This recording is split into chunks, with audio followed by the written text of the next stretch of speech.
नमस्कार दोस्तों। स्वागत है आप सभी का हमारे YouTube चैनल पर। दोस्तों, आज मैं आपको प्रदोष व्रत की कथा सुना रहा हूँ। प्राचीन काल में एक गरीब पुजारी हुआ करता था। उस पुजारी की मृत्यु के बाद उसकी विधवा पत्नी अपने भरण पोषण के लिए पुत्र को साथ लेकर भीख मांगती हुई शाम तक घर वापस आती थी। एक दिन उसकी मुलाकात विदर्भ देश के राजकुमार से हुई, जो कि अपने पिता की मृत्यु के बाद दर दर भटकने लगा था। उसकी यह हालत पुजारी की पत्नी से देखी नहीं गई। वह उस राजकुमार को अपने साथ अपने घर ले आई और पुत्र जैसा रखने लगी। एक दिन पुजारी की पत्नी अपने साथ दोनों पुत्रों को सांडिल्य ऋषि के आश्रम ले गई। वहां उसने ऋषि से शिव जी के प्रदोष व्रत की कथा एवं विधि सुनी तथा घर जाकर अब वह भी प्रदोष व्रत करने लगी। एक बार दोनों बालक वन में घूम रहे थे।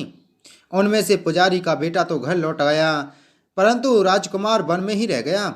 उस राजकुमार ने गंधर्व कन्याओं को क्रीड़ा करते हुए देखा तो उनसे बात करने लगा। उस कन्या का नाम अंशुमति था।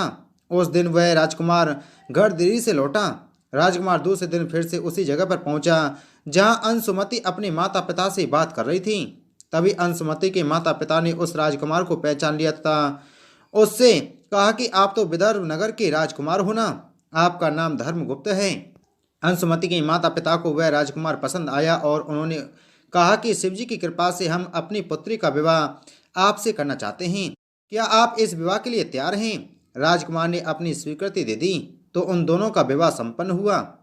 बाद में राजकुमार ने गंधर्व की विशाल सेना के साथ विदर्भ पर हमला किया और घमासान युद्ध कर विजय प्राप्त की तथा पत्नी के साथ राज्य करने लगा। वहां उस महल में वह पुजारी की पत्नी और पुत्र को आदर के साथ ले आया तथा साथ रखने लगा। पुजारी की पत्नी तथा पुत्र के सभी दुख व दरिद्रता दूर हो गई और वे सुख से अपना जीवन व्यतीत करने लगे। एक दिन अंशुमति ने राजकुमार से इन सभी बातों के पीछे का कारण और रहस्य पूछा।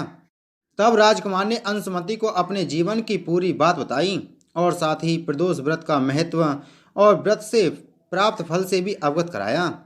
उसी दिन से प्रदोष व्रत की प्रतिष्ठा व महत्व बढ़ गया तथा मान्यता अनुसार लोग यह व्रत करने लगे। कई जगहों पर अपनी श्रद्धा के अनुसार स्त्री पुरुष दोनों ही ये व्रत करते हैं। इस व्रत को करने से मनुष्य के सभी कष्ट और पाप नष्ट होते हैं एवं मनुष्य को अभिष्ट वर की प्राप्ति होती है। आइए सुनते हैं प्रदोष व्रत की दूसरी कथा। एक नगर में एक सेठ और सेठानी रहते थे। उसके घर में पैसों की कोई कमी नहीं थी, लेकिन कोई संतान न होने के कारण वह बहुत दुखी रहा करते थे। संतान प्राप्ति के लिए वह हर सोमवार को व्रत रखते थे और शिव मंदिर में पूरी भक्ति के साथ जाया करते थे और भगवान शिव और माता पार्वती की पूजा किया करते थे। उसकी भक्ति देखकर एक दिन माँ पार्वती प्रसन्न होकर साहूकार की इच्छा पूरी करने के लिए भगवान शिव से अनुरोध करने लगी। पार्वती जी के आग्रह पर भगवान शिव ने कहा कि हे पार्वती, इस संसार में हर प्राणी को उसके कर्मों का फल मिलता है और उसके भाग्य में जो हो उसे भोगना ही पड़ता है। लेकिन पार्वती जी ने साहूकार की भक्ति देखकर उसकी मनोकामना पूर्ण करने की इच्छा व्यक्त की। माता पार्वती के आग्रह करने पर शिव जी ने साहूकार को पुत्र प्राप्ति का वरदान तो दिया, लेकिन उन्होंने बताया कि यह बालक 12 वर्ष तक ही जीवित रहेगा। माता पार्वती और भगवान शिव जी की बातचीत को साहूकार सुन रहा था, इसलिए उसे ना तो इस बात की खुशी थी और ना ही दुख। वह पहले की भांति शिव जी की पूजा करता रहा। कुछ समय के बाद साहूकार की पत्नी ने एक पुत्र को जन्म दिया। जब वह बालक 11 वर्ष का हुआ तो उसे पढ़ने के लिए काशी भेज दिया गया। साहूकार ने पुत्र के मामा को बुलाकर उसे बहुत सा धन देते हुए कहा कि तुम इस बालक को काशी विद्या प्राप्ति के लिए ले जाओ। तुम लोग रास्ते में यज्ञ कराते जाना और ब्राह्मणों को भोजन दक्षिणा देते हुए जाना। दोनों मामा भांजे इसी तरह यज्ञ करते और ब्राह्मणों को दान दक्षिणा देते काशी नगरी को निकल पड़े। इस दौरान रात में एक नगर पड़ा जहां पर नगर के राजा की कन्या का विवाह था, लेकिन जिस राजकुमार के साथ उसका विवाह होने वाला था वह एक आंख से काना था। राजकुमार के पिता ने अपने पुत्र के काना होने की बात को छिपाने के लिए सोचा क्यों ना उसने साहूकार के पुत्र को दूल्हा बनाकर राजकुमारी से विवाह करा दिया जाए। विवाह के बाद इसको धन देकर विदा कर दूंगा और राजकुमारी को अपने नगर ले जाऊंगा। लड़के को दूल्हे के वस्त्र पहनाकर राजकुमारी से विवाह करा दिया गया। साहूकार का पुत्र ईमानदार था, उसे यह बात सही नहीं लगी, इसलिए उसने अवसर पाकर राजकुमारी के दुपट्टे पर लिखा कि तुम्हारा विवाह तो मेरे साथ हुआ है, लेकिन जिस राजकुमार के संग तुम्हें भेजा जाएगा वह एक आंख से काना है। मैं तो काशी पढ़ने जा रहा हूँ। जब राजकुमारी ने चुन्नी पर लिखी बातें पढ़ी तो उसने अपने माता पिता को यह बात बताई। राजा ने अपनी पुत्री को विदा नहीं किया, फिर बारात वापस चली गई। दूसरी ओर साहूकार का लड़का और उसका मामा काशी पहुंचे और वहां जाकर उन्होंने यज्ञ किया। जिस दिन लड़का 12 साल का हुआ उस दिन भी यज्ञ का आयोजन था। लड़के ने अपने मामा से कहा कि मेरी तबीयत कुछ ही ठीक नहीं है। मामा ने कहा कि तुम अंदर जाकर आराम कर लो। शिवजी के वरदान अनुसार कुछ ही देर में उस बालक के प्राण निकल गए। मृत भांजे को देखकर उसके मामा ने विलाप करना शुरू किया। संयोगवश उसी समय शिवजी और माता पार्वती उधर से जा रहे थे।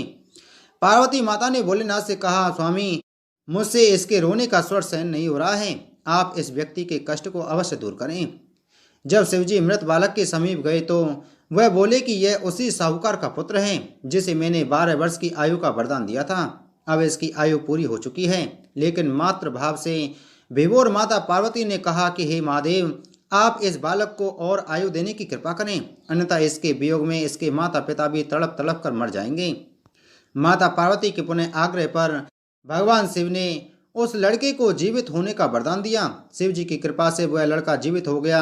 शिक्षा पूरी करके लड़का मामा के साथ अपने नगर की ओर वापस चल दिया। दोनों चलते हुए उसी नगर में पहुंचे जहां उसका विवाह हुआ था। उस नगर में भी उन्होंने यज्ञ का आयोजन किया। उस लड़के के ससुर ने उसे पहचान लिया और महल में ले जाकर उसकी खातिरदारी की और अपनी पुत्री को विदा किया। इधर साहूकार और उसकी पत्नी भूखे प्यासे रहकर बेटे की प्रतीक्षा कर रहे थे। उन्होंने प्रण रखा था कि यदि उन्हें अपने बेटे की मृत्यु का समाचार मिला तो वह भी प्राण त्याग देंगे, परंतु अपने बेटे के जीवित होने का समाचार पाकर वह बेहद प्रसन्न हुए। उसी रात भगवान शिव ने साहूकार के स्वप्न में आकर कहा, हे श्रेष्ठी, मैंने तेरे सोमवार के व्रत करने और व्रत कथा सुनने से प्रसन्न होकर तेरे पुत्र को लंबी आयु का वरदान दिया है।